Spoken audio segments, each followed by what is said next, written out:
Welcome to Love Tribe. We're going to talk about love in a world of immediacy. Oh, yeah, baby. We're going to talk about love in a world where everybody wants something so fast. And I'm going to get into it by talking about what that is first. And then we're going to go into characteristics for healthy relationships. And if you're wondering what I'm looking at, I have my tidy notebook where I keep all of, or the majority of my coaching pointers and bullet points.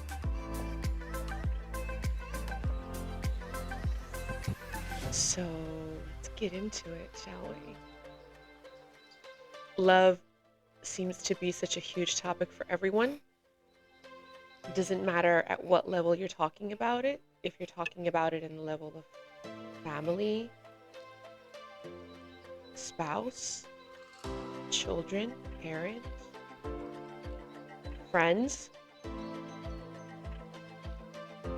or romantic involvements that you hope can become beautiful commitments. Because let's face it, in a world where everything is fast, drive-through, microwavable, and must be done within 5 minutes and must get an answer within 30 seconds to that text, commitment is beautiful. Staying power is admirable. Actually, staying power is sexy. What is staying power? Someone who likes to stay, who loves to stay, just because they want to enjoy the essence of what is, of what exists, of what they can build together. Anyway, let me move my mic a little closer so I don't gotta lean into it all the time. I did tape this message earlier, and one of the reasons why I know I needed to do it again is because when I taped it earlier, there was a sound issue. So once I realized that, I had this little nudge within me. And my friend Marcos Bulhões from Brazil always says that whenever you have to deliver an important message, that's when the technology fails you. And that's a sign you need to deliver it for sure. Find a way to do it, redo it. So here I am. All right, so love in a world of immediacy. What does that mean? That means that people want to connect and they want immediate feelings of love or immediate love-like scenario, like a relationship. Or if they haven't been with relatives for a long time, let's say it's a parent, you haven't been with your parent in a while, or you haven't been, with your siblings, you want to have that immediate feeling. And sometimes it doesn't happen. It doesn't mean there's anything wrong. It's just you may be a person that it requires a little bit more time, requires a little bit more effort. Don't change that because the world makes it seem like it must be immediate or, you know, what's the point? You're going to end up alone. I'm here to tell you that solitude is key for figuring out what you like and you don't like. Recent studies have shown individuals that are in solitude, that go to experiences such as museums, movies, art, different types of art galleries, um, more of their senses are involved and they enjoy the experience more because more of their senses are involved than people who go in groups or coupled up with someone. They miss a lot of the beauty of it because they're distracted by the presence of the other or the others. And of course, that presence can be beautiful, could be wonderful, but I hate to tell you, but I definitely enjoyed the Louvre Museum a lot more when I went by myself than when I went coupled up with someone. Just saying. Also,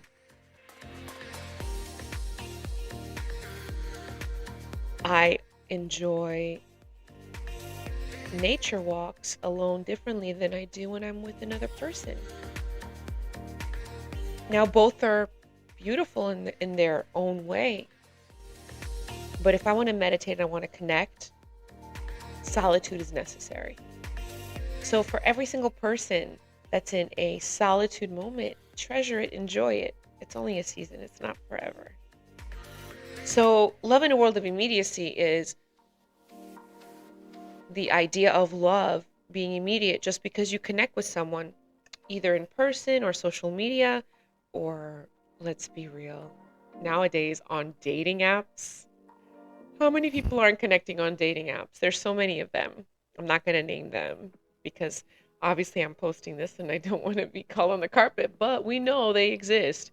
You can just Google dating app and you'll get a ton of options nowadays. So let me have a sip of my, oh God, we can't have this happening. This cannot be happening on, see, maybe this is why I told you. It's going to keep telling me I have to keep retaping this because I just came back from going out and I said, I'm not going to let the day pass without taping this message, recording this message. Okay. So I'm going to grab onto my top a little bit. You guys can laugh on the other end.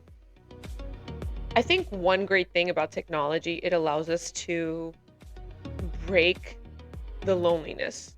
If you want me to be honest, there's nothing wrong with being alone, but feeling lonely does play on your mind.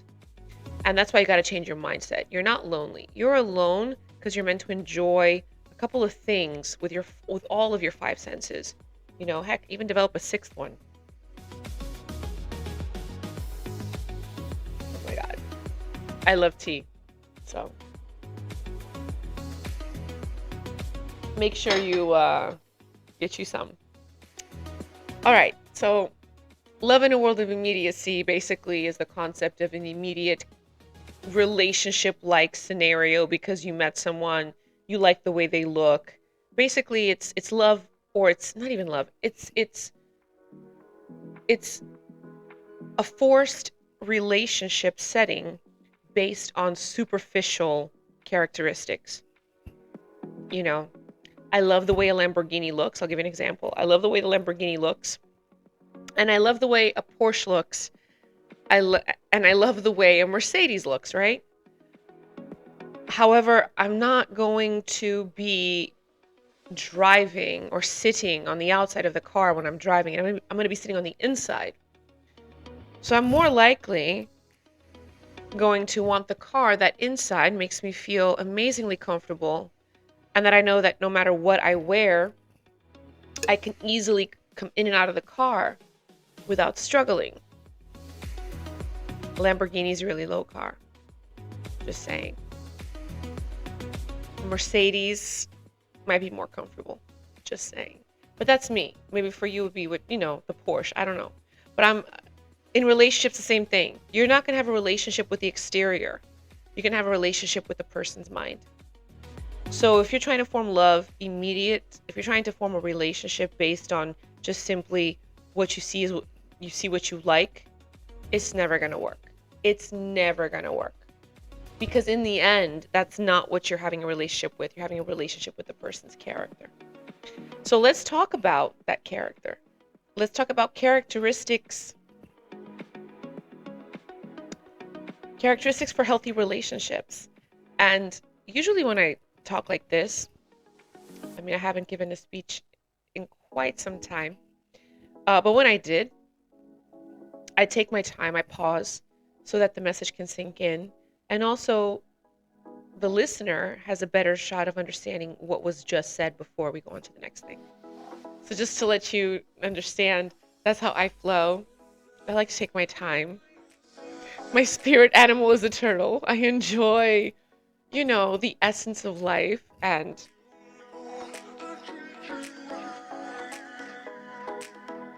anything in life that appears to be negative is not really negative. It's just a matter of you positioning yourself differently to view it with a different perspective. We'll get to that in a second. Okay, so characteristics for healthy relationships. I wrote down a couple, about 7 of them, and I'm going to start by talking about integrity.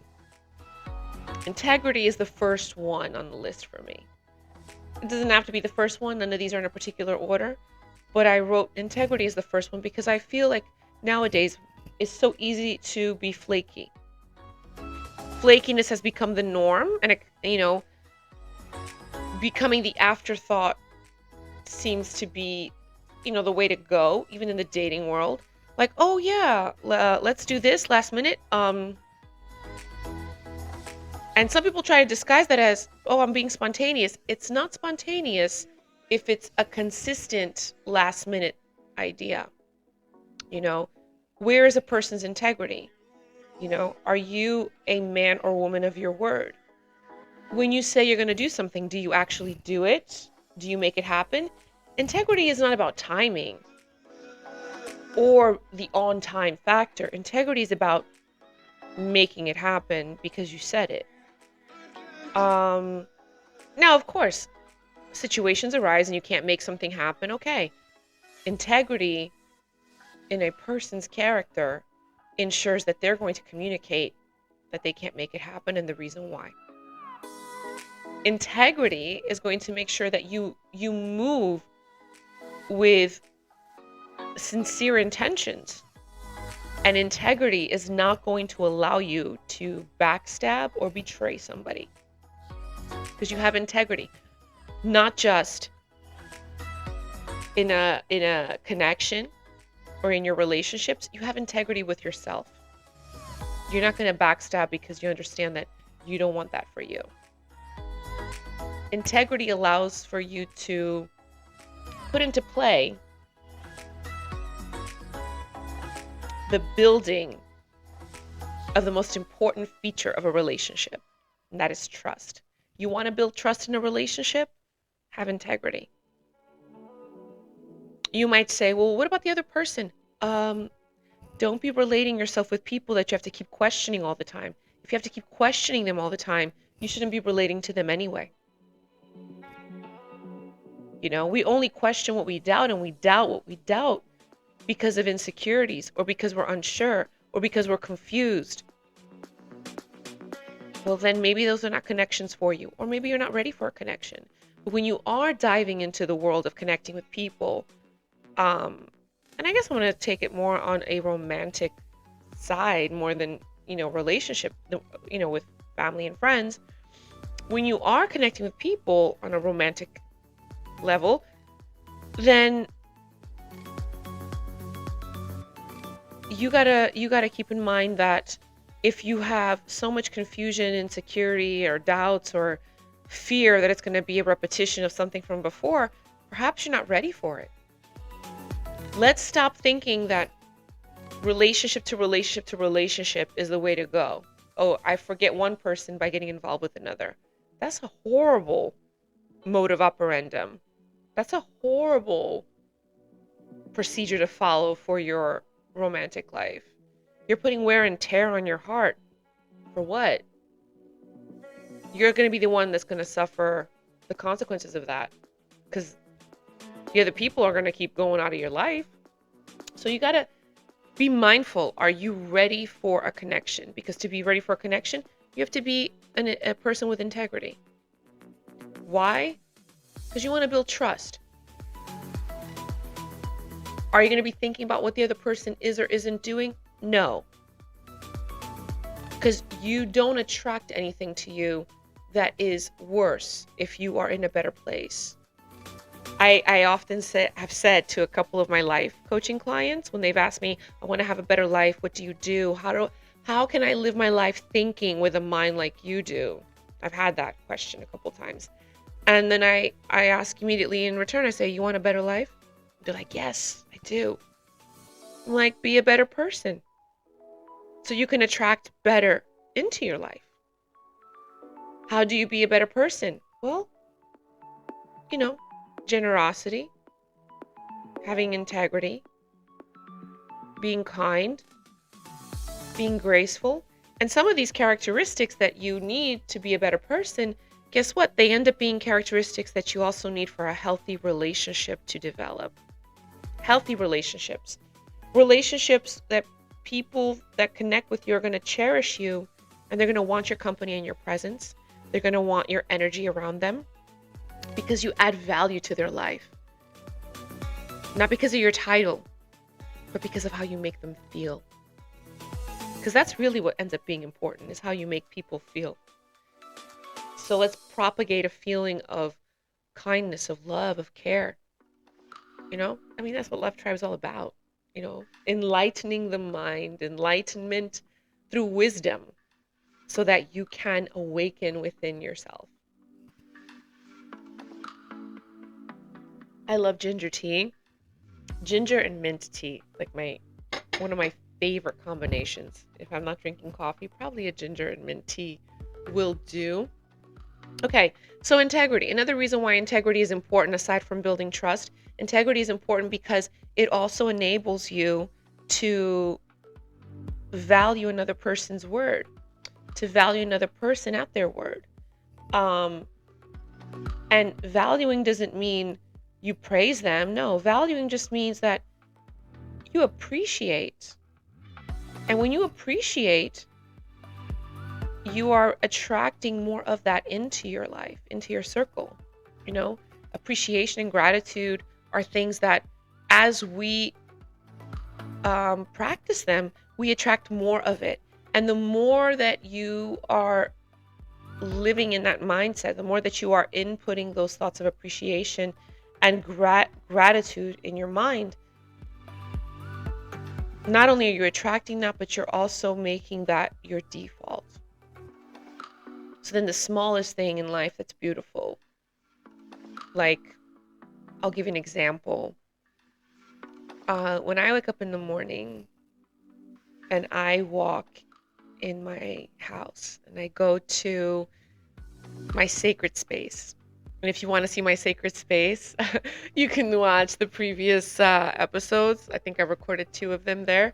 And in my sacred space in the morning, and I just watch the way the sun comes in through the openings of the branches of the trees right outside my window.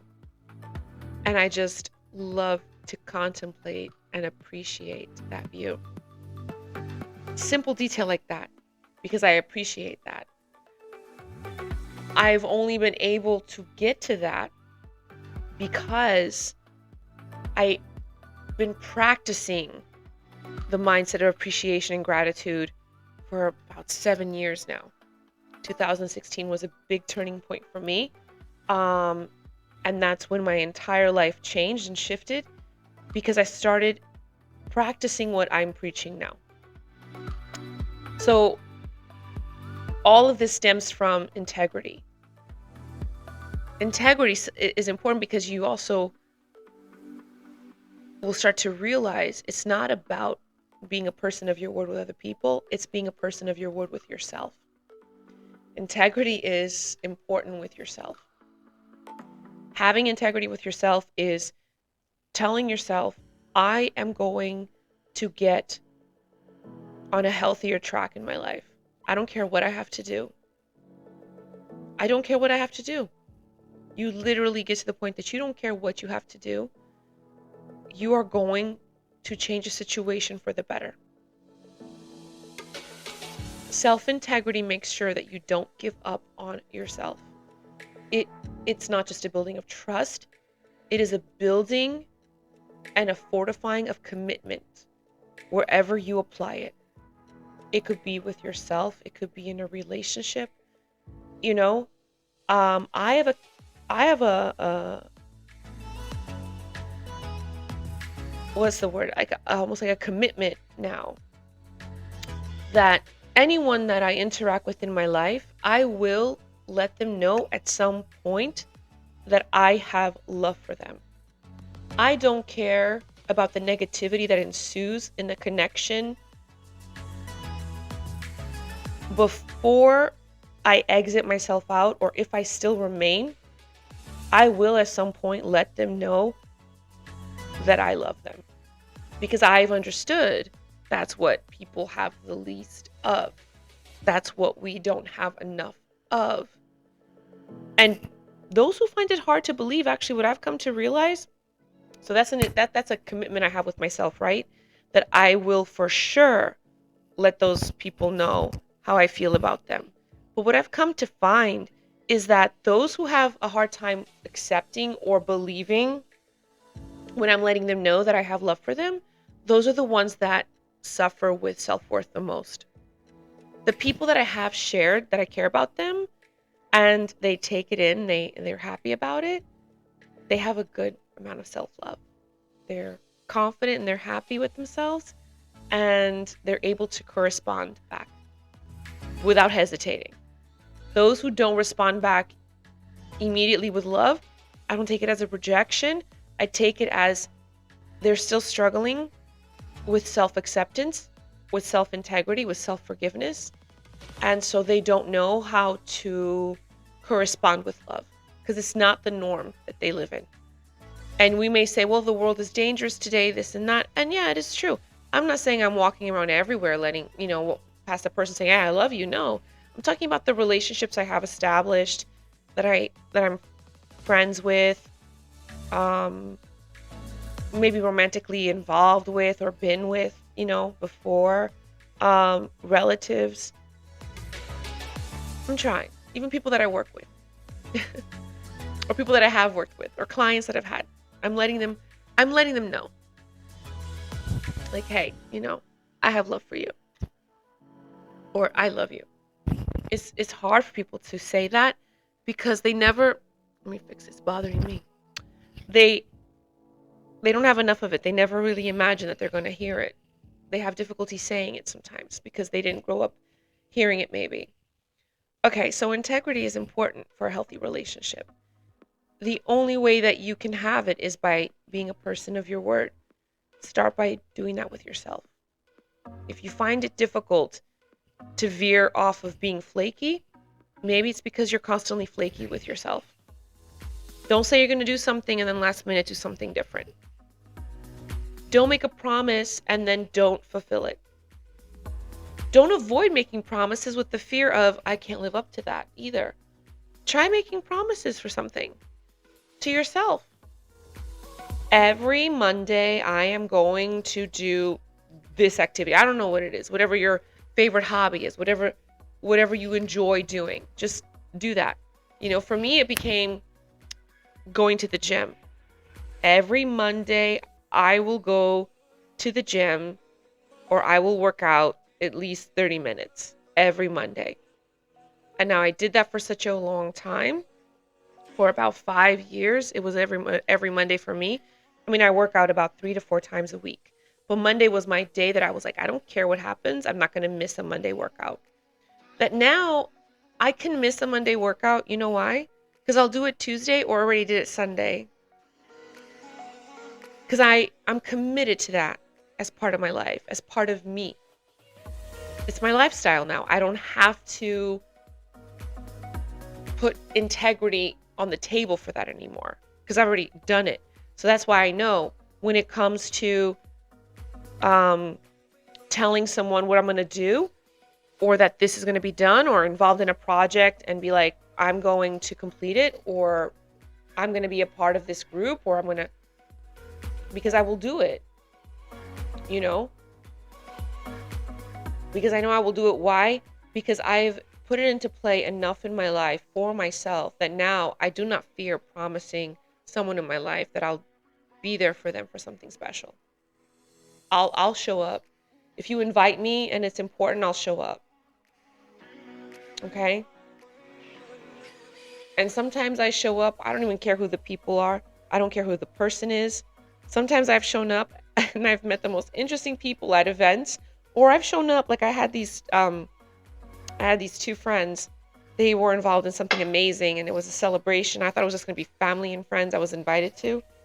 I go there and it was like an entire production team company from the entertainment industry. I met a ton of wonderful, amazing people as a result of that. I would have never had that happen if I didn't have the integrity to show up for my friends. It didn't matter that we didn't talk for so many years. Life is happening. Sometimes you can't stay in touch every day or once a week or, I don't know, do brunch or whatever it is that people do. You just stop seeing each other. It doesn't mean that you completely lose touch with your sense of humanity. When people call you, it's because they care. They don't have to say they love you. Just the fact that they're inviting you is a sign that they love you. They care to have you there. So integrity is important for that reason. You never know what can come out of it. It definitely helps to build trust. And trust is something that's built through integrity. It's not something that a person earns or doesn't earn from you. Trust isn't money, guys. And that's the reason why people don't know how to have trust in relationships, because they don't understand. Look for integrity in the person. Do they do they do do they do what they tell you they're going to do when they say they're going to do it? And if that's not happening, do they let you know why? Do they explain why? Whatever you want a person to do with you, like behave towards you, you have to do it also. So if you want good communication, be a good communicator. That's also part of integrity. Understanding that what you want in a relationship is what you are willing to offer. And no, you don't offer it only when you get it. You should be offering it from the get-go. You should be offering it from the beginning. It shouldn't be something somebody has to work for. Because to be very honest, love is only hard because people make it hard. People make it difficult.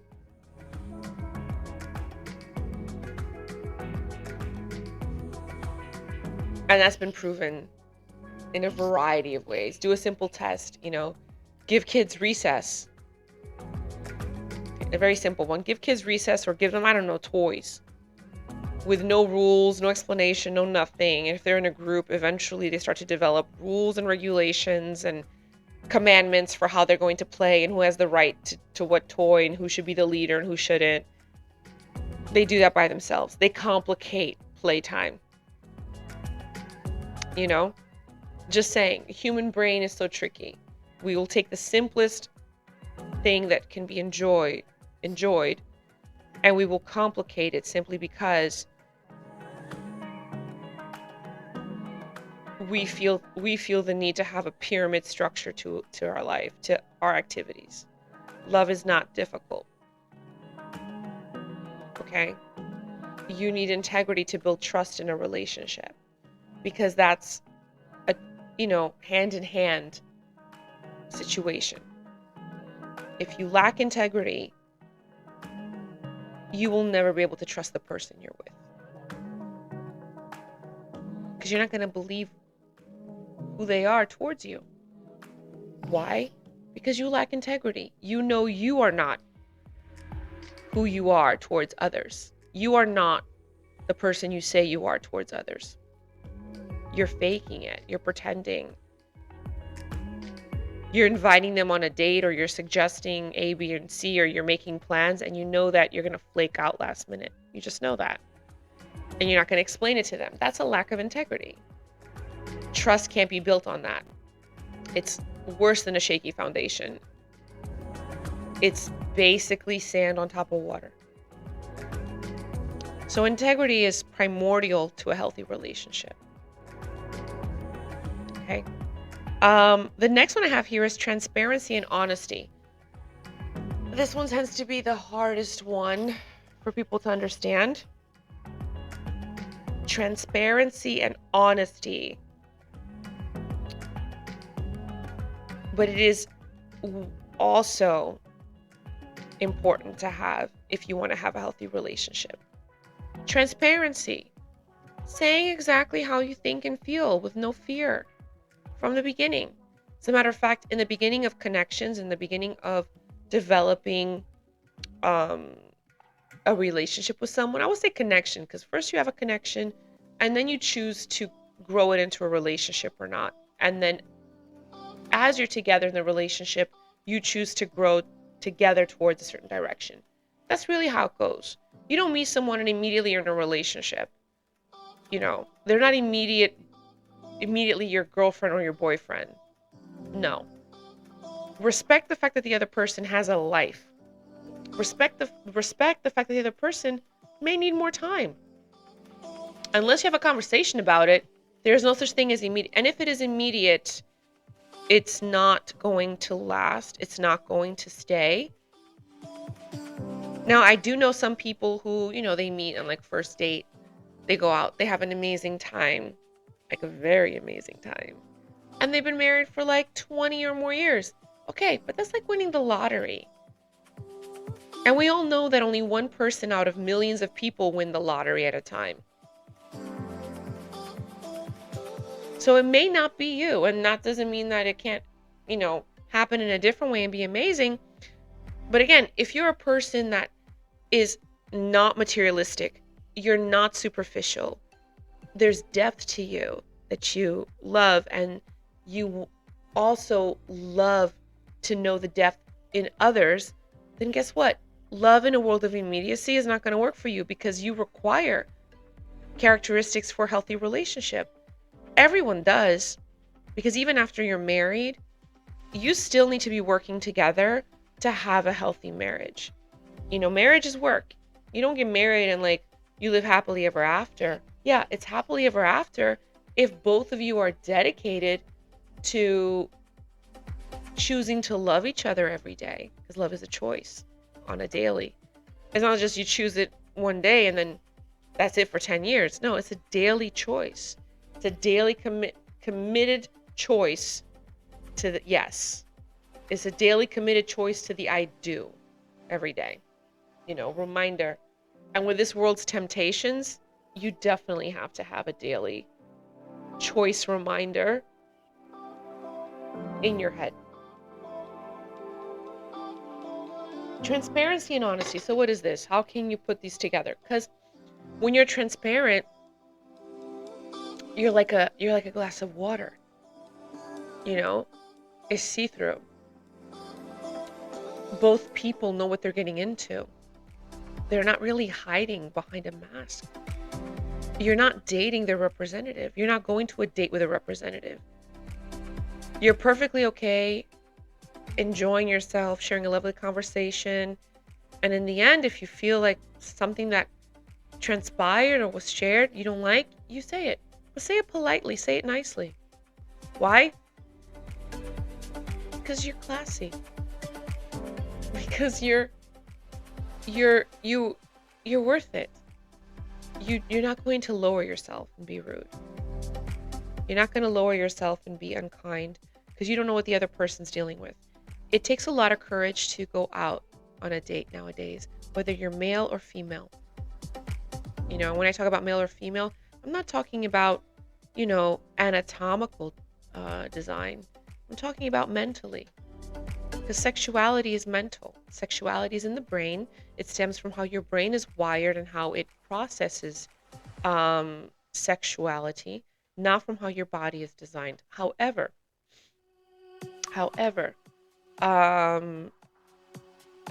it's an individual choice. So when I say male or female, I'm referring to how people identify with themselves mentally.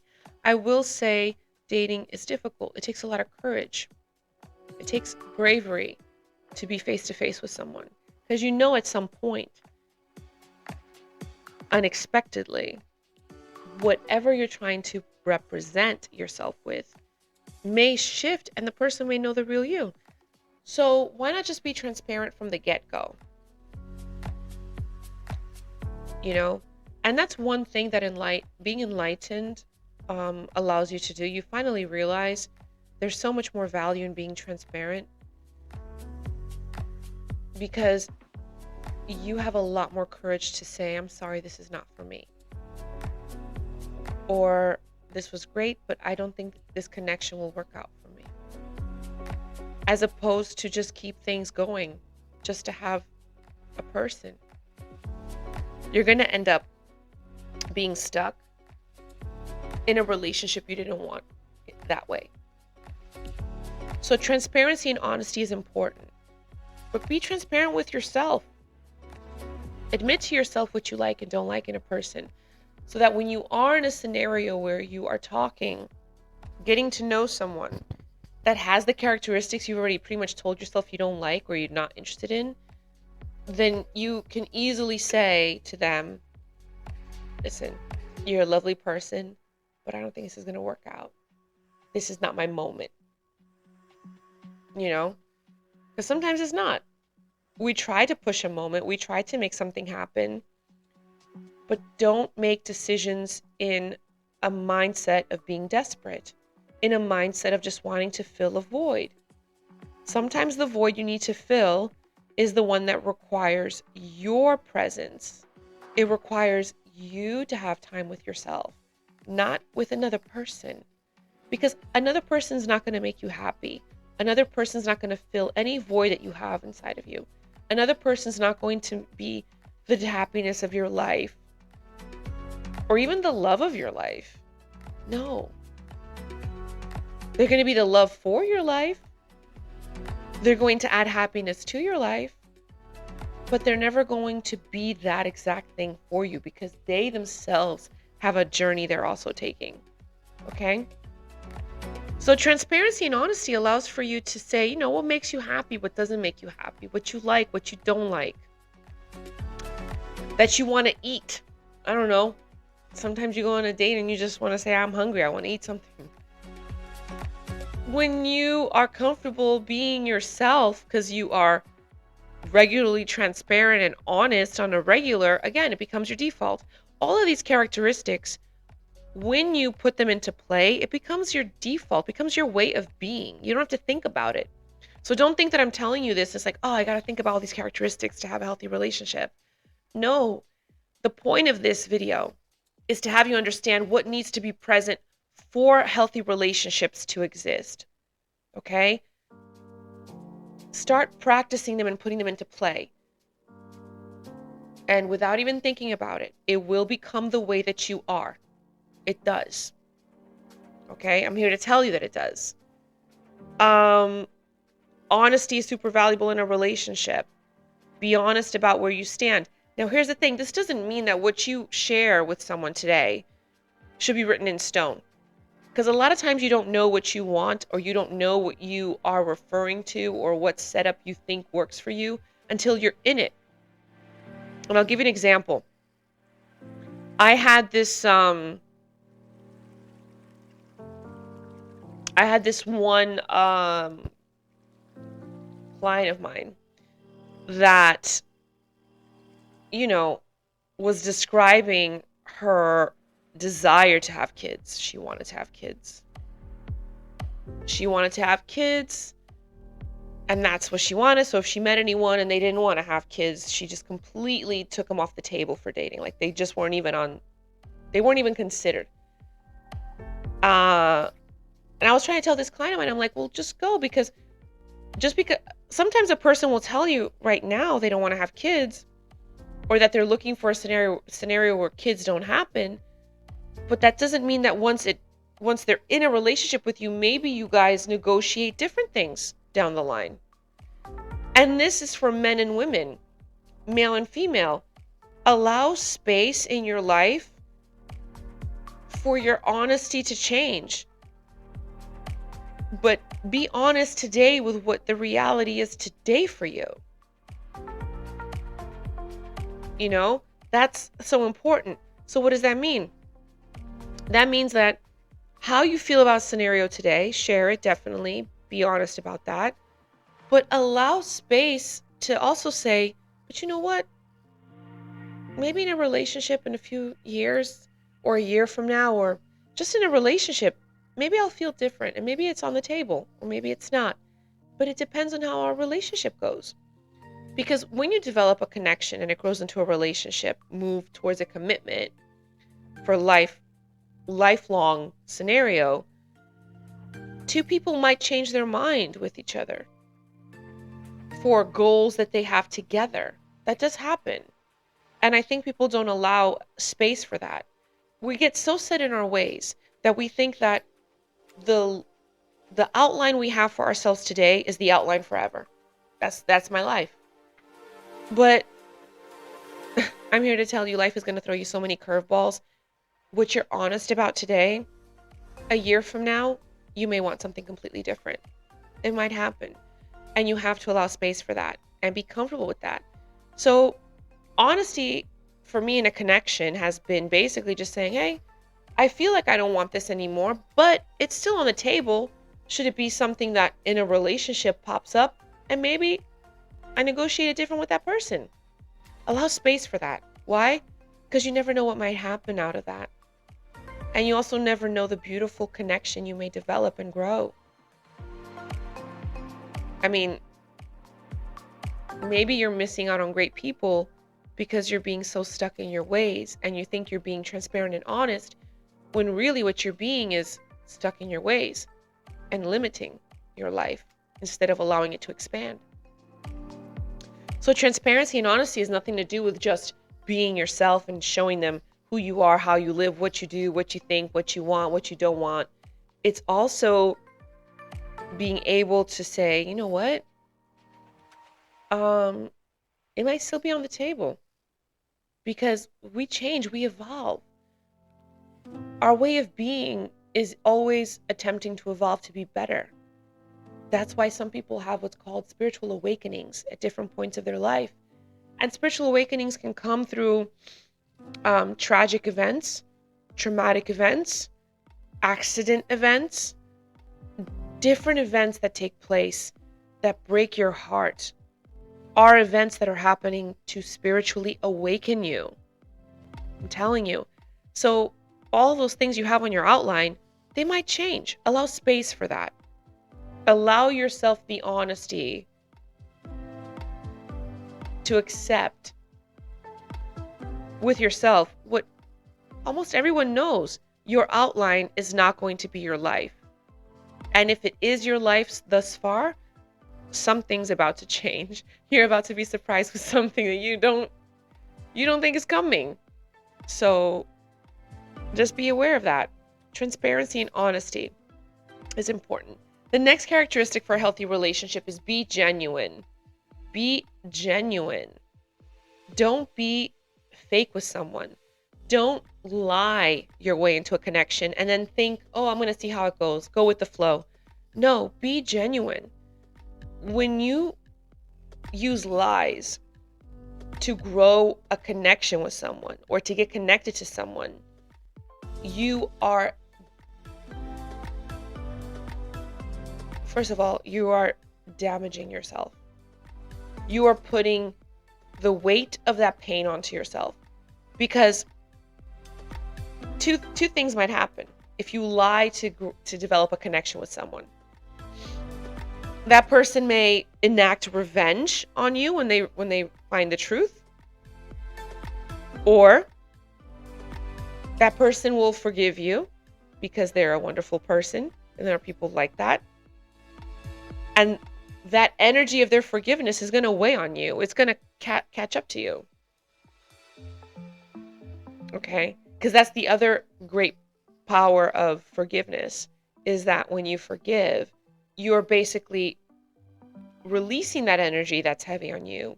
And it does go back to the sender, whoever caused the situation that needed that forgiveness. They will feel it. That's why they say that forgiveness is not for the other person, it's for you. Yeah, it's for you. You feel free from that pain, from that sense of wanting revenge or resentment. It's just free. It's just freeing.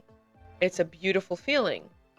But now that energy that is connected to that unforgiveness is going to be, now that you have forgiven them, that weight is going to go on to the person that caused that scenario.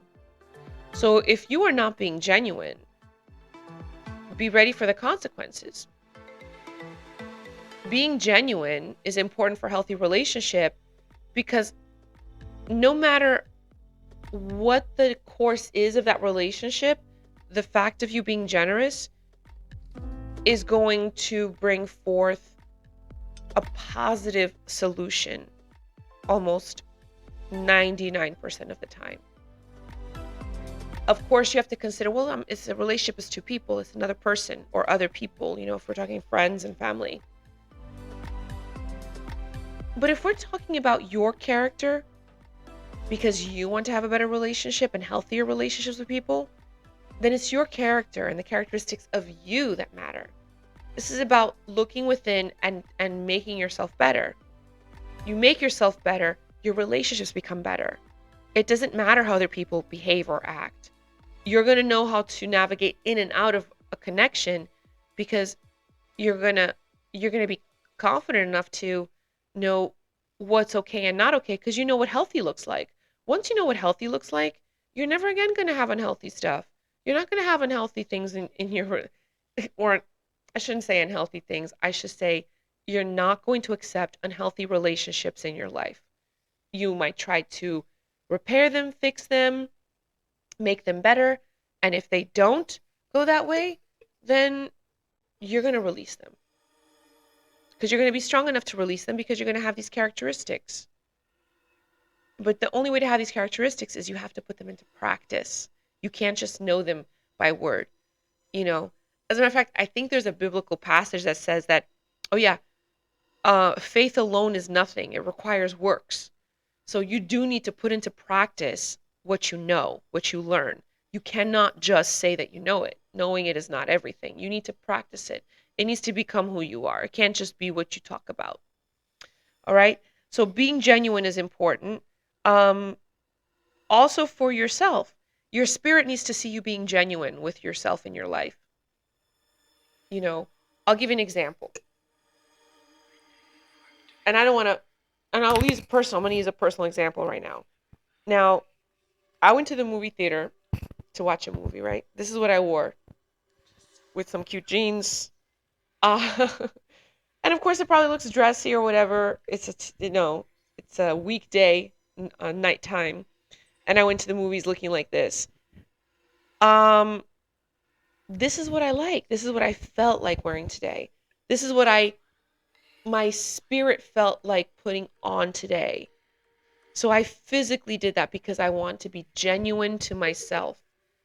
It's my way of being genuine with who I am. My essence is I love fashion. So here I am, you know. I love cute jewelry also. So there you go.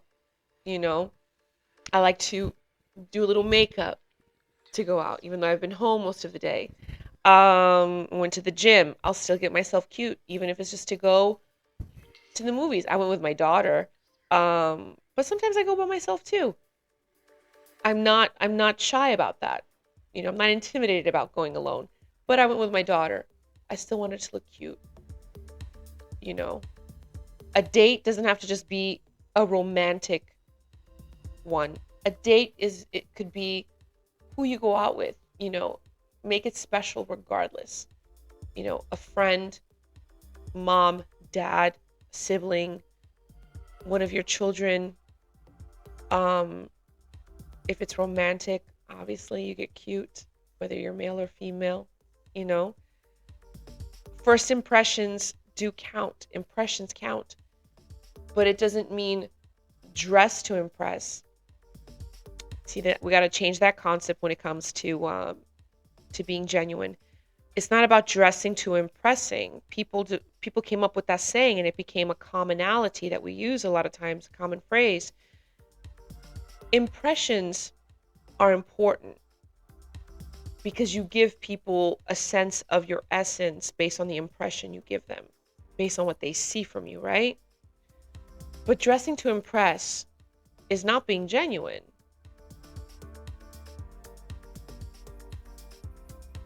You should dress nice simply because that's what you feel like doing for that moment. Now, of course, I am definitely an advocate to, you know, always give a great impression. I don't dress to impress a particular person. The only person I want to impress really is myself. Impress yourself. That's the only person you should be interested in impressing, because when you impress yourself, you are definitely going to give a good impression to the world. That's how it works. It's not about I'm doing this to impress others or to impress another. No, impress yourself, because when you are impressed, when you feel proud, not only are you being genuine to yourself because you're making something amazing happen or you're preparing yourself a certain way and you are impressed by it, you're going to give a good impression to others around you. Trust me, that's how it works. It's just that society developed other sayings and other thought patterns to have us think and always give concern to what other people think before what we think as important. It's what you think that matters. It's how you feel also that matters. Now, this doesn't mean become selfish. No, because when you understand how you feel is what matters, you are going to understand that how you make other people feel also matters. Because those two are connected. It's part of your consciousness. And since we are all connected at a conscious level, subconsciously our energy is kind of interconnected. It's important that some of us start putting that into play so that more people around us start to feed off of that and maybe become the way we are, positive thinkers, less afraid in life, more courageous to be themselves. To be true to yourself is to be genuine. To be true to yourself is not about doing what is rebellious to society. It's about being genuine to yourself. You know? What do you genuinely love to do? If you were to have free time, let's just say, then maybe you should do that. Take time for that. Play hooky from work if you have to. It's being genuine to yourself. Maybe sometimes that's what your mind needs and that's what your soul needs. Okay? And then definitely it will help for a healthy relationship because when you're genuine, you pass that on energetically in your connection and the other person becomes endeared by it. It's impossible not to, because it's the difference between let's say an authentic Louis Vuitton bag and a fake Louis Vuitton bag. The authentic one just captivates you. You look at it, you can almost smell it sometimes because of the leather, the way it feels to your hand, like when you touch it.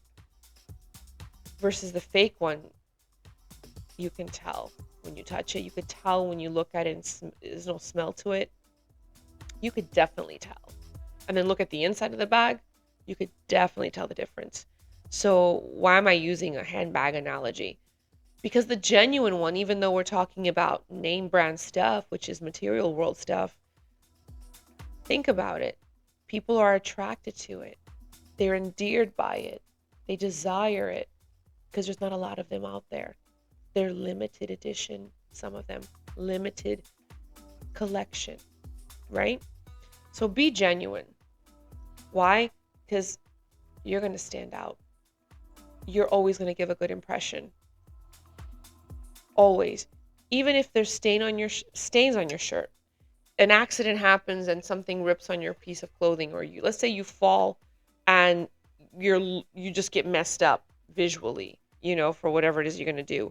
Or you lose your speech, or you're about to go, I don't know, you go to work and you left something at home that you needed for work, or you're going to go on a date, but for whatever reason, you forgot your wallet.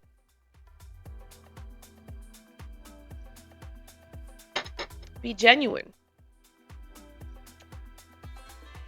Let the real you shine through. There's another characteristic of a healthy relationship that's going to come into play because of you being genuine, and that's grace.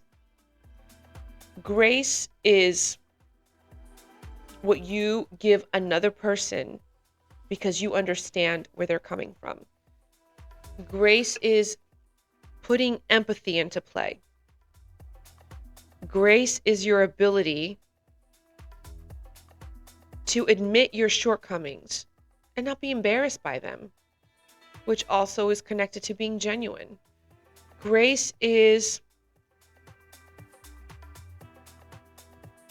even when you know the other person is wrong, you are not going to insist with pointing it to their face how wrong they are. You are going to try to understand their point of view. You're going to try to understand where they're coming from. And if there's absolutely no way you can understand where they're coming from and they are 100% wrong, you're not going to turn it into an argument because you have grace. Grace is almost your ability to apply like immediate forgiveness. You know, you're in a situation where something is happening that is obviously not to your favor, like it's something that's not good for you, or it's a situation that might require you to take the responsibility of something. You just kind of like put into play the attitude of, I'm going to take this the best way that I can and make the best out of it. And I'm going to make sure the other person doesn't feel hurt, embarrassed, ashamed at all. I'm going to try my best. That's grace. Okay, grace is, let's say you're on a date and you realize the other person, oh, actually, I'll use an example of my own. A lot of times, through the years, there's been dating situation that have happened, right? That basically have put me in a situation where sometimes the other person is parked somewhere else, or we're parked in different parts of the location where we went out on we went to date. And this has even happened with friends. Now, the norm would be, we part ways once you say goodbye from wherever you were at, you part ways. I always, because I just know how the world is, I just care for people's safety. I always offer to take the person to their car. That's just the way that I am. I don't do it for one specific person to impress them. I don't do it to try to hook someone into my, energy field and into a connection with me. That's who I am. That's how I am. Was I always like that? No. It used to be more of like, I'll do for you if you do for me kind of attitude. But that attitude only keeps you at a low vibration in your life. Low vibration in terms of how you think about life and how you think about others, and makes you miserable. Okay? You want to have a happier life, be a happier person. It's always like that. Whatever life you want to have, that's who you have to be.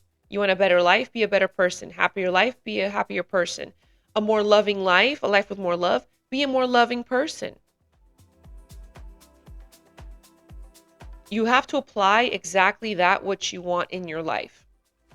Because in life, you don't get what you want, you get who you are. 100% of the time.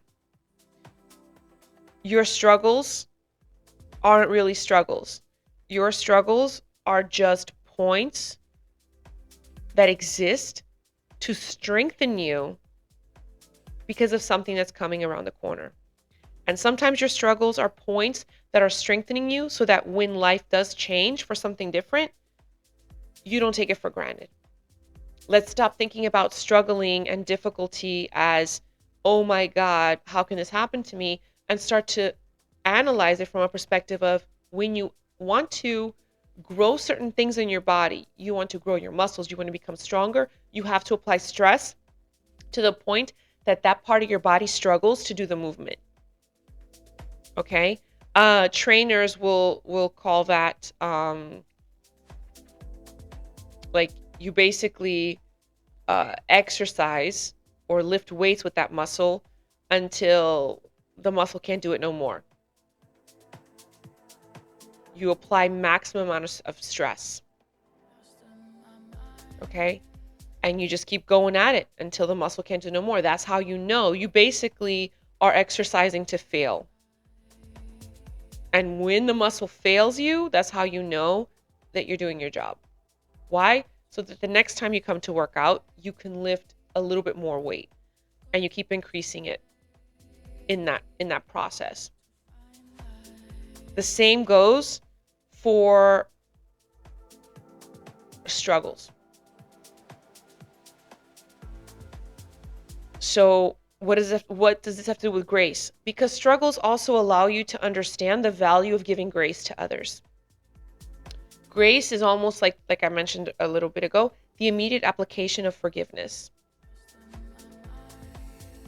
You have to be willing to be graceful with others if you want the world to be graceful towards you. Struggling does not mean that you will not have grace. As a matter of fact, those who struggle and have the most hardships are the ones that end up having the most grace. And you may not be able to see it. You may not see it happen next to you. You may not see it happen for you in your journey just yet. It doesn't mean that it won't. There's a higher power that enacts grace in our life as well. So sometimes the grace that you're going to get is not even going to come from other people. It's going to come from a different type of blessing. Just don't allow that to ruin your mindset of your life. It's not worth it. It's a trick also of the negativity that exists on the planet Earth. So grace is important for a healthy relationship. Now, I'm not talking about characteristics to have a relationship. There's no such thing as getting a relationship. You can't get a relationship from someone or from a connection. Relationships are built. Relationships are constructed.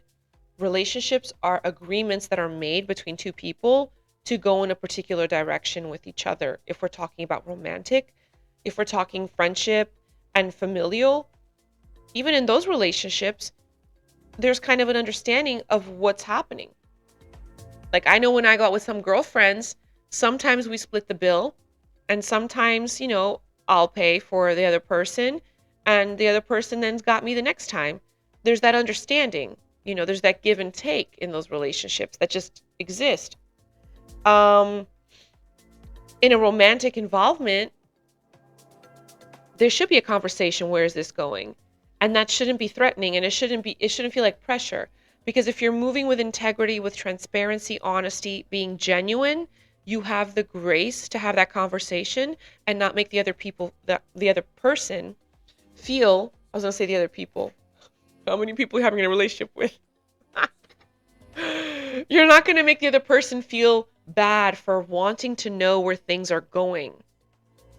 Only immature people don't know where things are going because they're not ready to go nowhere. And if you're not ready to go nowhere, okay, then say it. Be transparent. Be honest. Be genuine. Don't be out there saying you want a relationship because you want something long term, and then be like a high schooler that just wants to hang out. You are basically showing that you don't have integrity. And that's not an attractive trait, for men or women. Like, this is not gender based. This is for both genders. Everything I'm saying. Okay? And as a matter of fact, I think when we talk about relationships, we got to stop dividing it. Oh, men this way, women that way. We need to start talking about it about the topic with men and women considered together. Why? Because they complement each other. They exist to be complementary. Again, when I talk male or female, I'm talking about the mental sexuality side of it. I'm not talking about the physical design. That's a conversation for a different day. I'm talking about the mentality of gender. It's meant to be complementary. So we got to talk about how it works together in order to be healthy. Not separate them and just talk about the man perspective and what they want, and then the woman and what she wants. It's two together at the same time, so we can understand. I know that this is hard to put together in a thought and then give it in a one conversation, in one sitting, but you have to consider it together.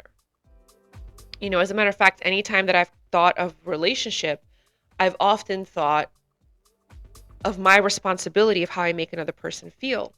And that's part of the reason why I stayed in solitude for so long, because I did not want to be responsible for making another person feel like they're not as important in my life as they should be. So because of that reason, I wasn't ready. I was genuine with myself. I just stayed out of the dating scene for a very long time. I think more people should do that in order to prevent damaging somebody else's emotional well-being. Now, did the world correspond in that way? Because again, I'm talking about you get who you are, not what you want. The world corresponded thus far with a few scenarios where I was presented exactly with what I said is not okay for me. And I did exactly that. I had to put into practice the term, this is not for me. This is not going to work. And it wasn't hard to do. It wasn't like, oh my God, if I don't, I'm going to stay single for like another year. Oh my God, I don't have a relationship. I'm going to go to this event again alone.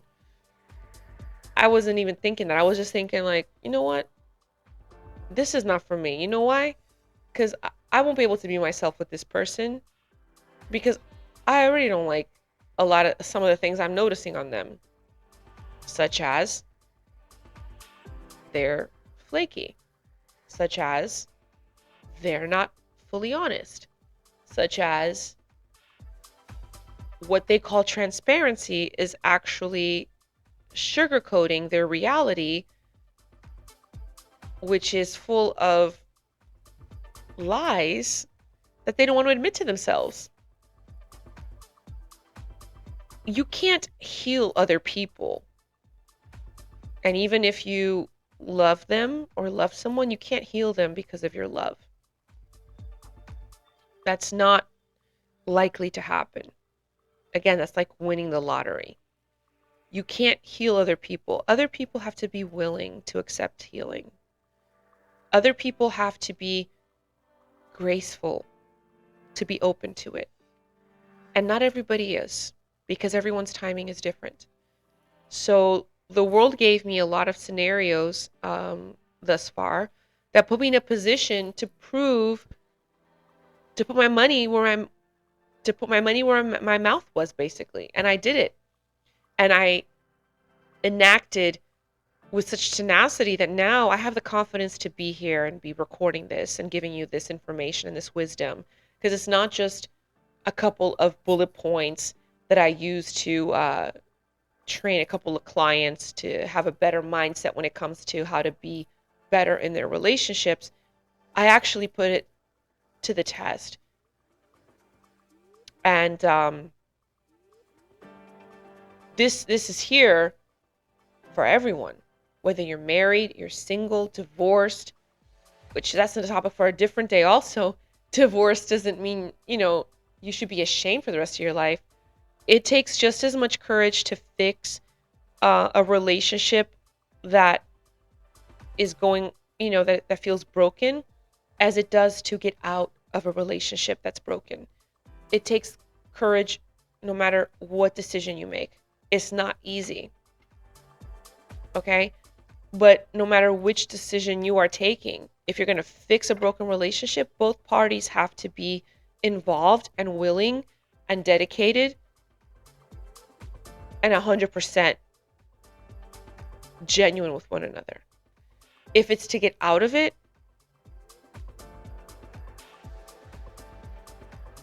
sometimes both parties can get along at the end and they amicably separate. Other times they can't. Other times you have to divorce the person because, again, it's not for you. You don't want that for yourself.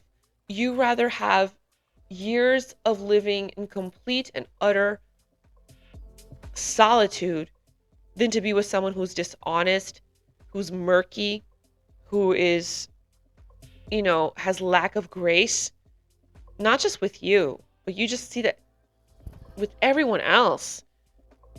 You don't want that person, because who you're with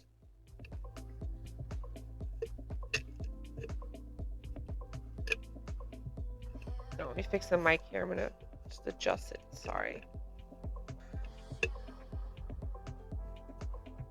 Who we're with in a relationship is a direct reflection also of who we are. So if you don't identify with that person because of certain character traits that are opposite to who you are completely, it you may want to get divorced.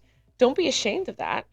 Don't allow cultural upbringing and cultural settings to make you feel ashamed for having to get out of something that would make you miserable if you stay in it.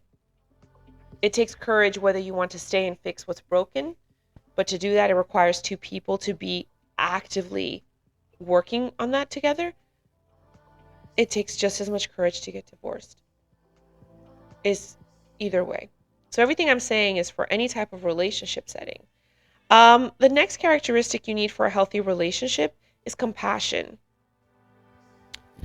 Now, all of these characteristics I've mentioned so far, you need to apply with yourself.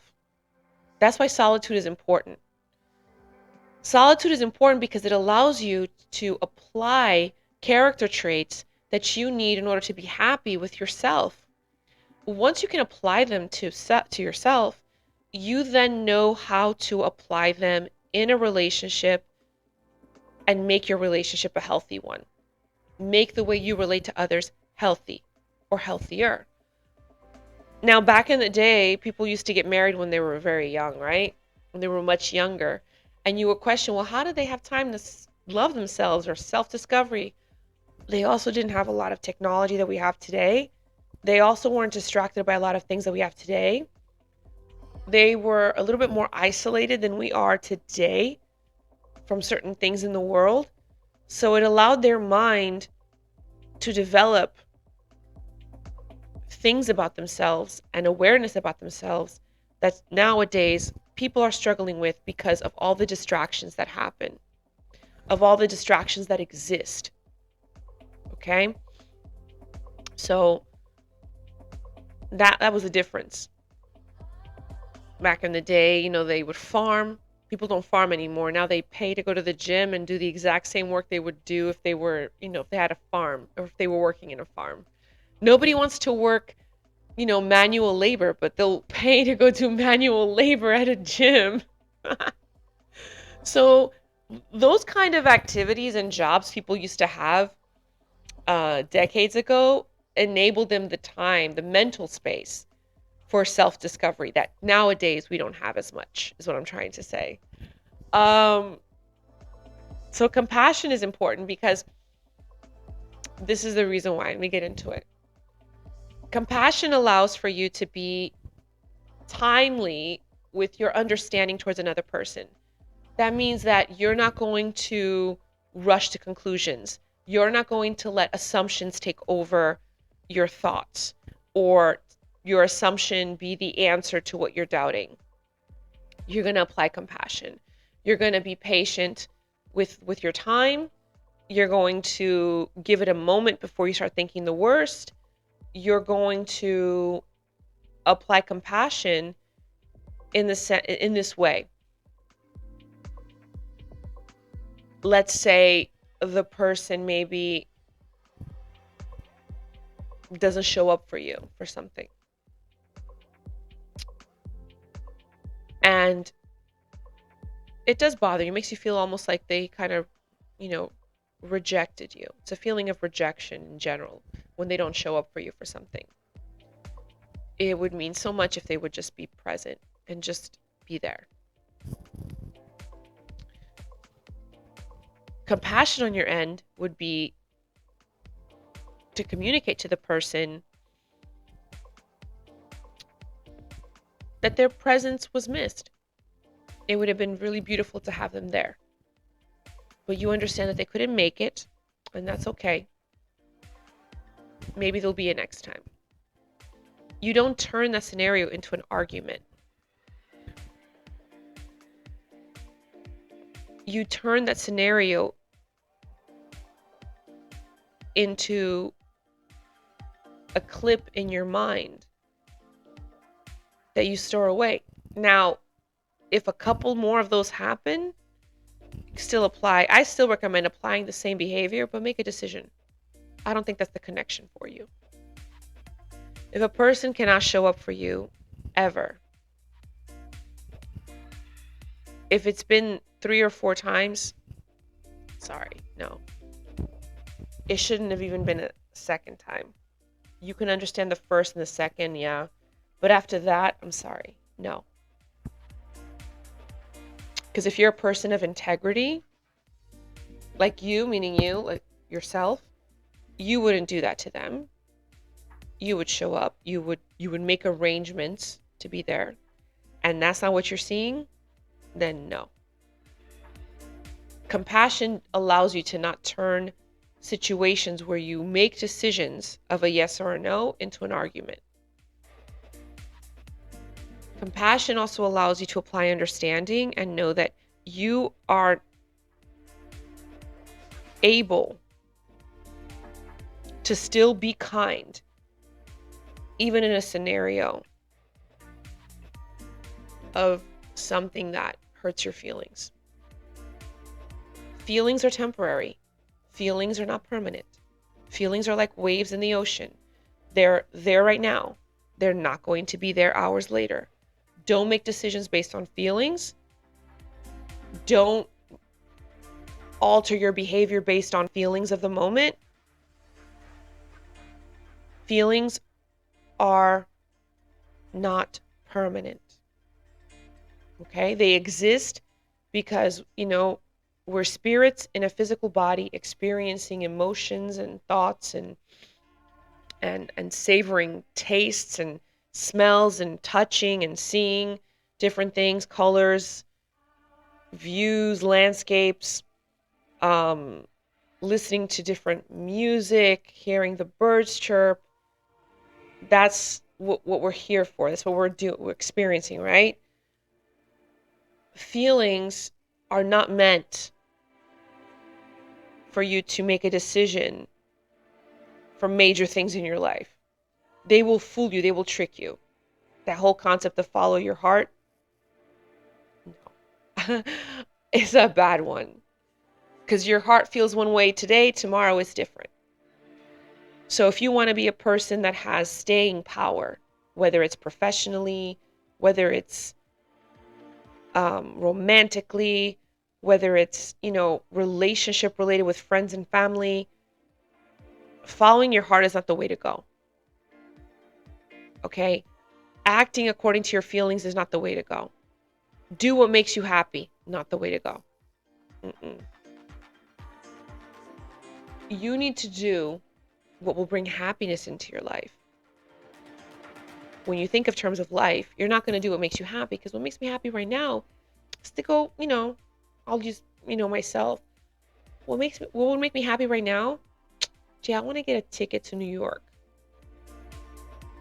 Just an example. I want to get a ticket to New York, go on a massive shopping spree, and then come back. Yeah, but here's the problem. You get a ticket to New York, do a massive shopping spree, and then come back. There's expenses to be paid.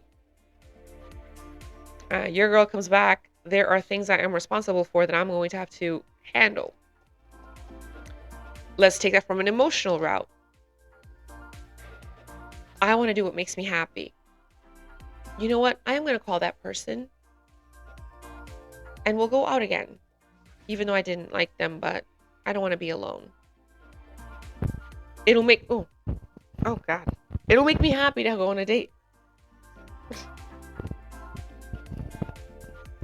I'll just hold it like that. You're going to be miserable on that date because you made the choice only because you didn't want to be alone. You're going to take advantage of the person's company simply by them being present. You're not really going to be involved or interested in knowing them. You're just going to be interested in filling the void of the loneliness you feel. The thought you have of making yourself happy for that moment is going to lead to hours of you thinking to yourself, why did I do this? I'd rather be at home watching my favorite series.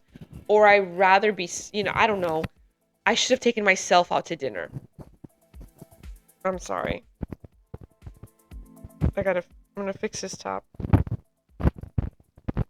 It's very tricky. I don't know why it does this. It's one of those scenarios where the The button is in a little house, right? And the little house is like too big for the button. Just keeps opening up. I hope it doesn't do that again. Oh well, it's part of life.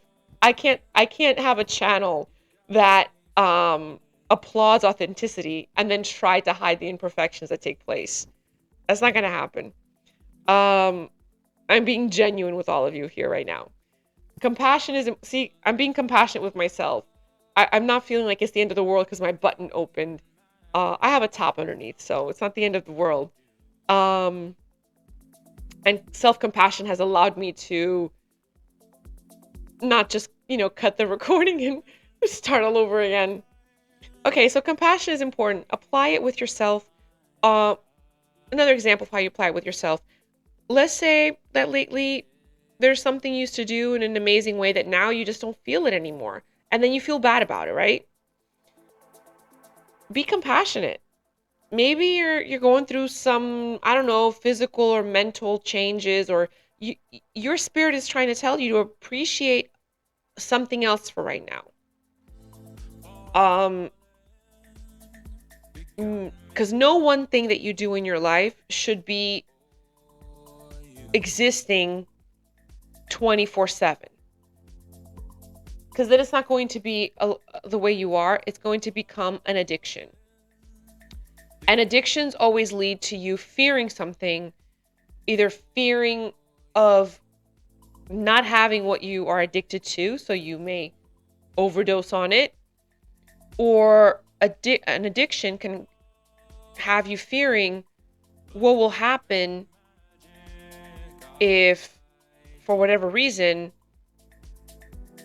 I can't keep up with that pattern. So then your lack of being able to keep up with that pattern is going to make you feel down on yourself. What I'm trying to say is self-compassion won't allow you to feel down with yourself, because you're going to understand, well, right now my spirit, there's a sense of wanting to appreciate something else. It's not about how you feel. It's about what you're choosing to appreciate. Maybe you need a nap instead of another workout. Maybe you need quality time with yourself instead of, you know, working extra hours at work, overtime. It's great, extra pay. But maybe what you really need is that extra hour or two, and go to happy hour and enjoy time with other people that you work with. Forge new friendships with other individuals that you work with instead of overtime. It could also be that maybe you always used to take this, I don't know, trip for whatever reason, and now you just don't feel like it. You want the time to do something different. Self-compassion allows for you to put that into play, put the other option that you want into play, and not feel guilty that you aren't doing what you always used to do, how you always used to be. We're trying to change into a new self. We're not trying to stay in our old self, because we want to have a better life, a happier life, a more joyful life. Mental health is key for that. Being enlightened helps you with that. And when I say enlightened, it refers to having more wisdom. In order for you to have more of anything in your mind, it requires time, because you need experiences to give you that wisdom. For those who haven't had that yet, that's why people like myself, we have, this wonderful platform, gives us the ability to do a podcast where we can give that information to you. You can choose to listen and understand from it and apply it to yourself, and therefore mentally understand yourself better. And sometimes hearing that other people struggle with similar things or similar stories also helps. So compassion is really valuable with yourself. Applying it towards others, also very valuable. The next characteristic for a healthy relationship that I put down here is consideration. You are not the center of anyone's universe. Let's stop existing thinking that we're the center of someone's world or wanting to be with someone that makes us the center of their world. Oh my God. How many times am I going to hear that from someone? Or watch that on a TV show or in a movie? No one is the center of anyone's world. You can't even be the center of your kid's world, and your kid shouldn't be the center of your world. Your whole world shouldn't revolve around one person. That's unhealthy. That doesn't allow that person that you love or that you claim to care about so much to enjoy their life, because you're going to put conditions to how they do that. Why? Because they're the center of your world. They're not allowed to disappear from your world. Your world revolves around them. Hello? They need to forge their own relationships, their own connections. They need to venture in the world and have their own experiences. And if they come back to you, it's that whole concept of if you let the bird fly and it comes back, then you know it was for you all along. It's true. What's meant for you is meant for you. Nothing and no one can change that circumstance. Nothing and no one can change that. And what's meant for you is not going to make you feel confused. If you feel confused already, it's a sign it's not for you. Red flags don't have to exist from the person directly. They can exist by you simply feeling confused and uneasy around them. Why? Because you're taking things into consideration. Because you also have to be considerate with yourself. Everything that you apply to have a healthy relationship starts with how you apply it with yourself. Be considerate that other people have lives. When you involve yourself with another person, they are an entire different world. They have a full life without you. They just met you today. They cannot be 100% in your life immediately. Why? Because then you are falling into that whole pattern of love in a world of immediacy. You basically want a relationship based off of superficial characteristics. You're not having a relationship with what's on the surface. You're having a relationship with a person that has a character, that has a personality. Consideration is important. Why? So you can take things patiently, step by step, day by day. Okay? And now I'm going to tie all of this together, because all of these that I've mentioned, integrity, transparency, honesty, being genuine, grace, compassion, consideration, all of these characteristics are fortified by a person's spiritual base. Yes. Doesn't matter about religion. I didn't refer to religion. Religion is man-made. I'm talking about spiritual base. How are you connected to what's greater than you will affect how these characteristics exist in your character. You want them to be stronger for you. You want them to be more present in who you are and how you are. Develop your spiritual side. Connect yourself spiritually to what created everything. Go in search of what that truth is. I'm not saying go in search of your truth. Go in search of what that truth is. Spiritual base will allow you to keep the other characteristics of a healthy relationship consistent in your personality as your default. So that when you walk into a room, you become the person that everybody looks at and admires, and they don't even know why. You become the person that some people just don't like, and they don't even know why, and you don't know why either. Because guess what? Like attracts like, and what's not alike, they don't attract, actually. Because opposite charges in science are not attracted to each other. Like attracts like. I'm not talking in terms of relationship, I'm just talking in terms of a crowd. People will be attracted to you, and those that are attracted to you, you could bet they are either like you or they want to be like you. Those who are not attracted to you in terms of your energy, in terms of liking you. We're talking about liking, not love right now. Not romantic involvement, just liking you as a person. Those who don't like you, they're struggling with their inner self. They wish they could be like you and they're not. Now, this is not coming from a conceited side. This is coming from a psychological side. People usually have a lot of criticism to give about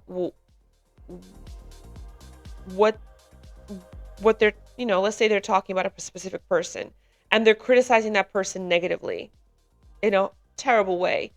More than likely, that person is dealing or struggling with accepting themselves, loving themselves, and accepting the fact that they wish they were like the person they're talking about.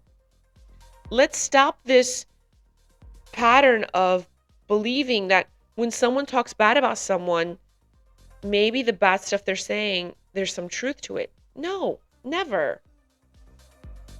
Someone that is confident and positive in their life and their world, they are not spewing negativity about anybody. They may have questions, but they are not spewing it. They are not spreading it. They're not even posting about it.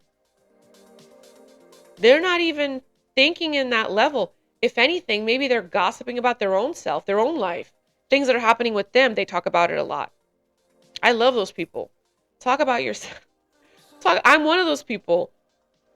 I don't talk about myself because I'm conceited or even, narcissistic. No. Because if I'm going to gossip, I'll gossip about my own life, myself. I'm not thinking about anyone else on the negative. It's not worth it. I don't want to do that. I wouldn't want them to talk about me negatively. I'm not going to say I love everybody. But if I spend enough time with them, if I spend an hour, I promise you I'm going to find something about them that I do love. Because that's one thing that my experience in life already has shown to me. How to appreciate something in every single person, regardless of how they may or may not see me. But that's because I did a lot of developing in order to not take things personally. Now, your spiritual base will also help you not take things personally. This is imperative for a healthy connection.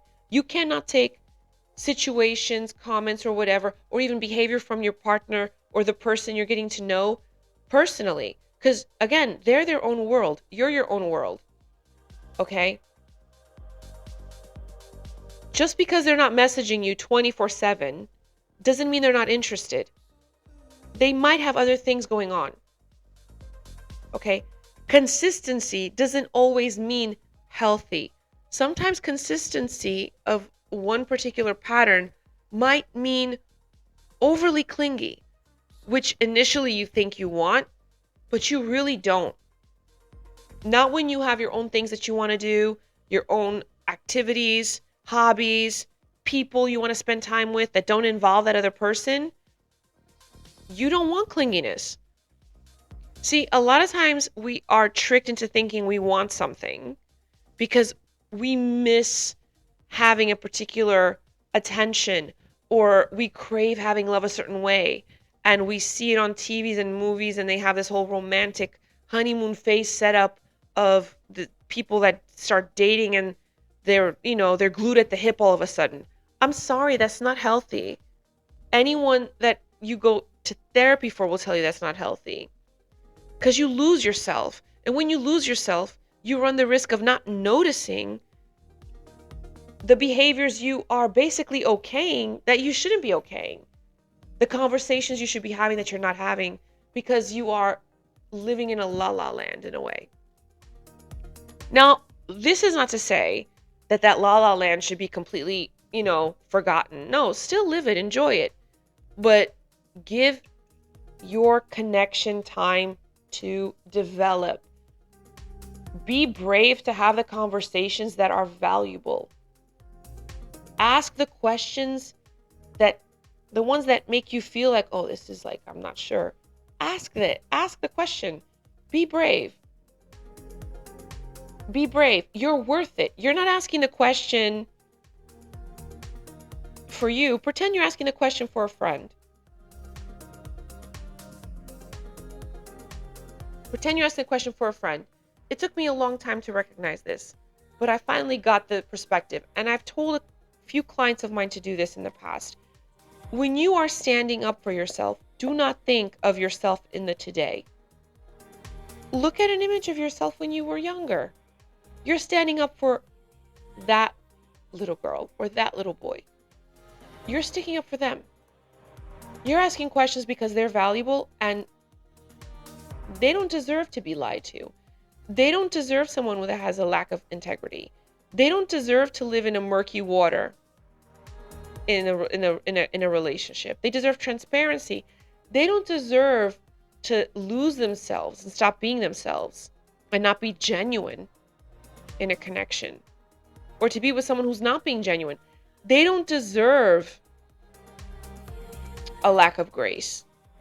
They don't deserve a lack of compassion, a lack of consideration. The next time that you are in a position where you find yourself across the table or across from another person that you are interested in getting to know, don't be afraid to ask or have the important conversations you want to have. If anything, it only shows how confident you are. And confidence is attractive. Confidence is attractive. You're not going to appear desperate or needy because you're asking the person, what is it that you're looking for? Where would you like this to go? But give it time. What does that mean? Allow yourself to enjoy small layers at a time. Consider a date a small layer. Allow a couple of them to happen. Allow a couple of them to happen. Not multiple. That's another thing that our society has strict people. Date multiple people until you're exclusive with someone. Date multiple people. Here's the problem with dating with multiple people. You have an illusion of options that's not real.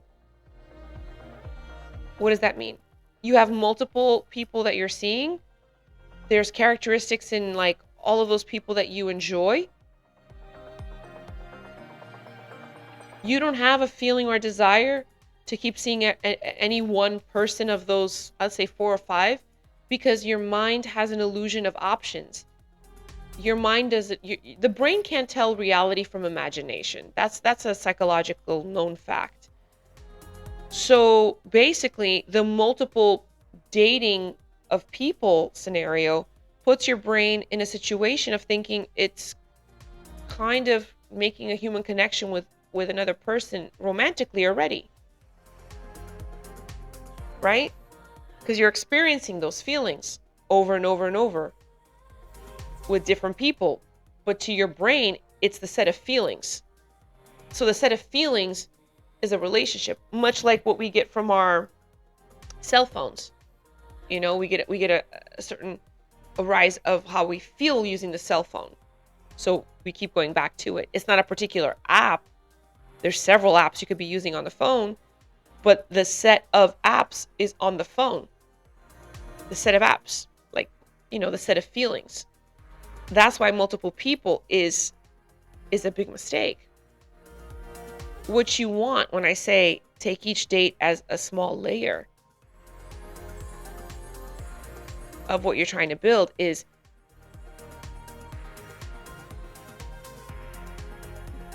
a layer of many other dates you're going to have with that same person. It requires time for you to go into the steps that go into the conversations that take you into the connection becoming a relationship. People are not allowing that to happen anymore.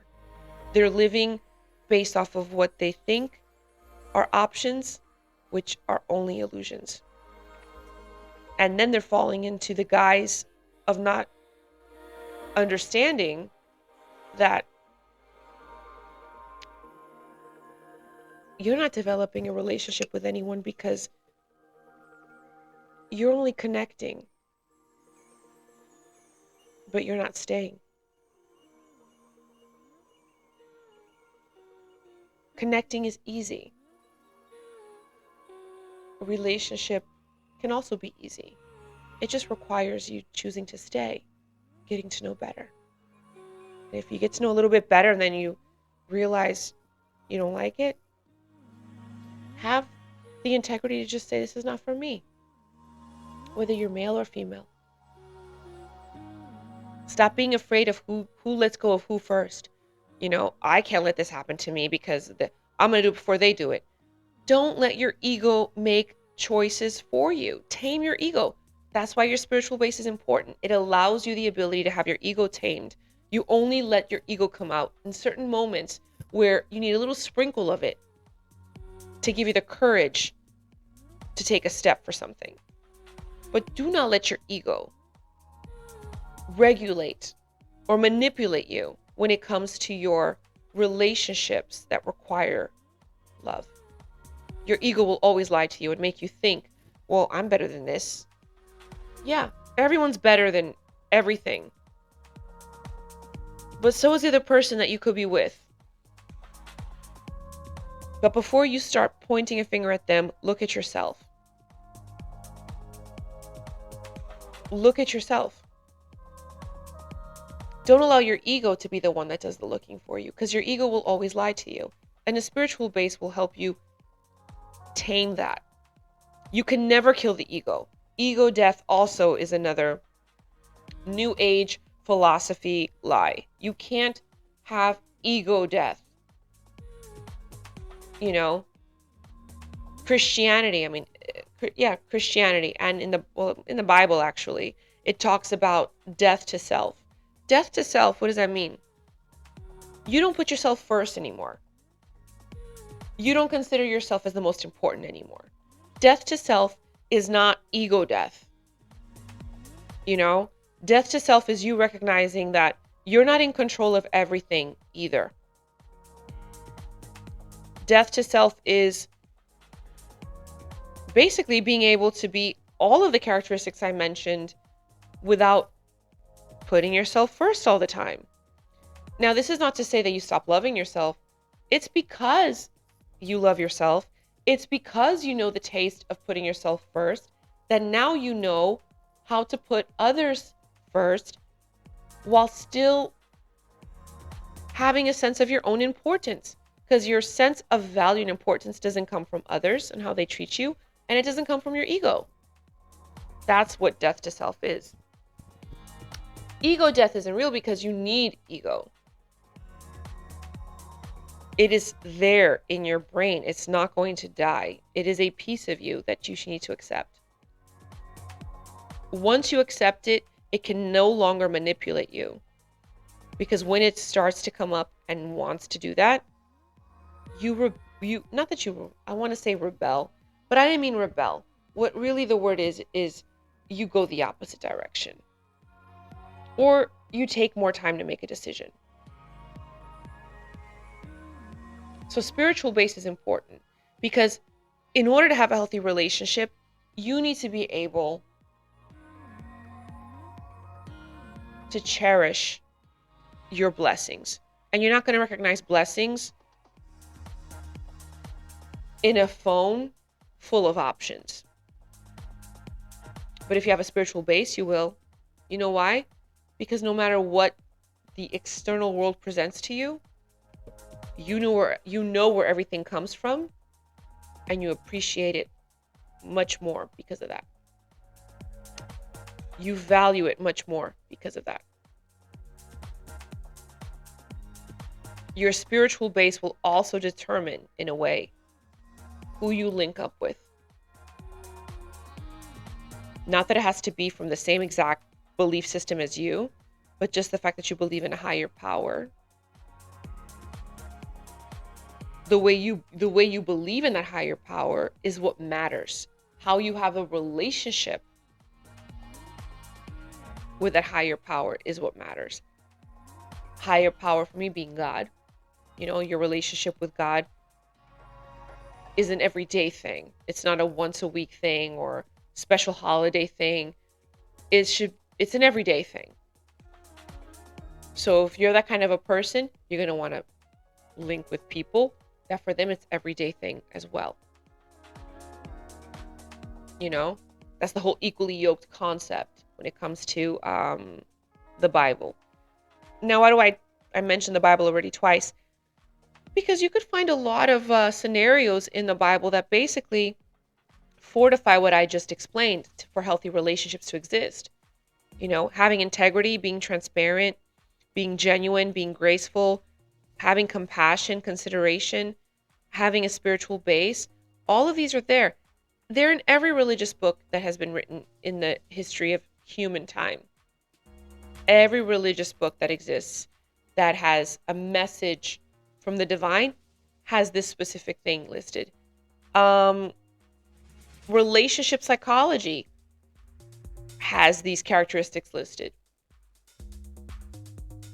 Okay. I have a great book here by Andrew Newberg. He is and Mark Waldman, leading neuroscientists, How God Changes Your Brain. It basically says here, something they wrote about how God changes your brain, exercising your brain. First of all, they have a whole chapter on how to exercise your brain. Your brain is a muscle. You need to exercise thought patterns in your brain in order for it to become the default. Just like you go to the gym or you exercise anything else in your body, you need to do that with your brain. Your brain needs that so that it becomes the default. Newberg wrote in this particular chapter that suppression of negative thoughts is not enough to make a dream come true. At some point, you may have to evaluate the practicality of your goal. For example, practitioners of transcendental meditation used to believe that if they concentrated hard enough, they would eventually be able to levitate, known as yogic flying. Some students spend thousands of dollars for training, but so far all anyone has been able to do is hop. It may be an ecstatic, enlightened hop, but it isn't levitation. Well, the same holds true for obtaining wealth. You concentrate hard enough, I do not doubt that your income will rise, but don't be surprised if it doesn't reach the moon. Concentration is essential to set your goal in motion, and the suppression of self-doubt is critical, but more is necessary to achieve success. You have to become motivated to do something about it. You have to take action. You have to tell others about your dream, and you need something to offer them to make them participate in your success. What does this have to do with everything I mentioned? You have to tell others about your dream, and you need something to offer them to make them participate in your success. Compassion. If you want to have success, let's say in terms of a relationship, I would consider a relationship being healthy, successful. You need to offer that person something for them to want to participate in that success. What does that say to me? That basically says to me and confirms to me that I need to offer something in a relationship for it to be healthy. I need to offer these characteristics for the relationship to be healthy. I need to offer these characteristics for the other person to also offer them, for the other person to want to participate. Now, the other person may choose not to participate, and that's fine. They don't want to participate, that's great. I am still going to be this person with these characteristics and putting this on the table for a relationship, no matter where I'm navigating in. Because that's how I move, that's who I am, and that's who I've become. So everything I've mentioned today is about being a better person in order to have healthy relationships. It's not about getting a relationship. Two people are required for that. Two people want to participate in that. It's about who you want to be. Because at the end of the day, the relationship you have with others may continue or may not, but you will always be left with yourself. You go to sleep with yourself, you wake up with yourself, you wash your face in the morning, you snack, eat lunch, dinner, whatever.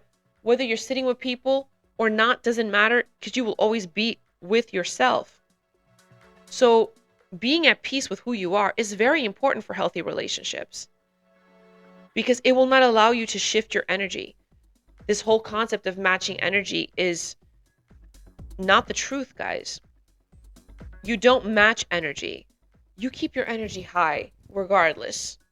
You keep your energy high regardless. Don't match energy. Matching energy will only take away from your success. It will not expand you. It will not take you to a new level. It will only hold you back because you're matching energy with everything else that you don't want in your life. Okay?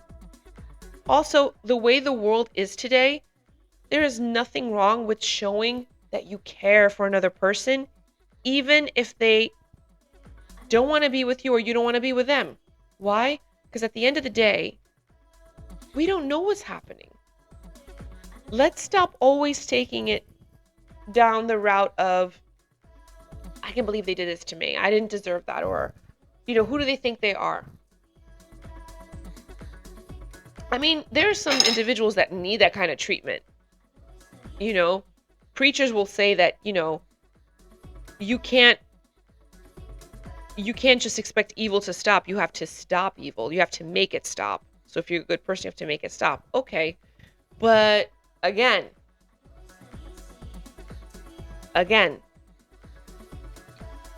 you still rather have a sense of peace in your life than a sense of darkness in your life, because you have changed your way of being because of another person. See, changing your energy is basically changing your behavior. It's just a different way of saying it. Okay? I'll only pour into them if they pour into my cup. If you don't pour into my life, I'm not going to pour into yours. Where's your compassion? Where's your grace? Where are the features and characteristics that you so say you want for yourself? You're not putting that into practice.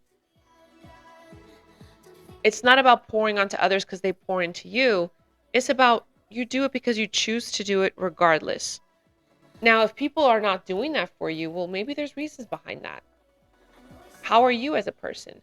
How do you make others feel will reflect on how they interact with you in a way. Analyze that. That's why self-reflection is so important for mental health, for emotional intelligence, actually, not mental health. Emotional intelligence, self-reflection is very important because you can then apply discernment to determine, okay, was I wrong? Were they wrong? And you can start separating and filtering, yes and no of those situations. So time with self is very important. You need solitude for that.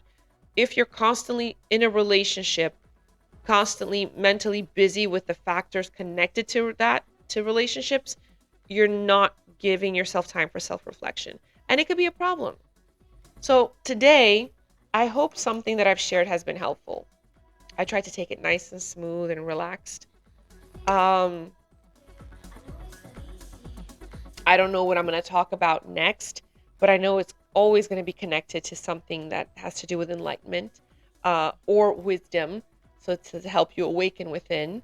Today, I had this inkling to talk about love in a world of immediacy because I feel like people just want immediate relationships, immediate, and if it doesn't happen, they're disappointed and move on to the next one. It's so busy, it becomes so fast-paced that if you are a person that is slower in how you navigate with people, it may be too much for you, it may be overwhelming. And then you find yourself like nothing is happening.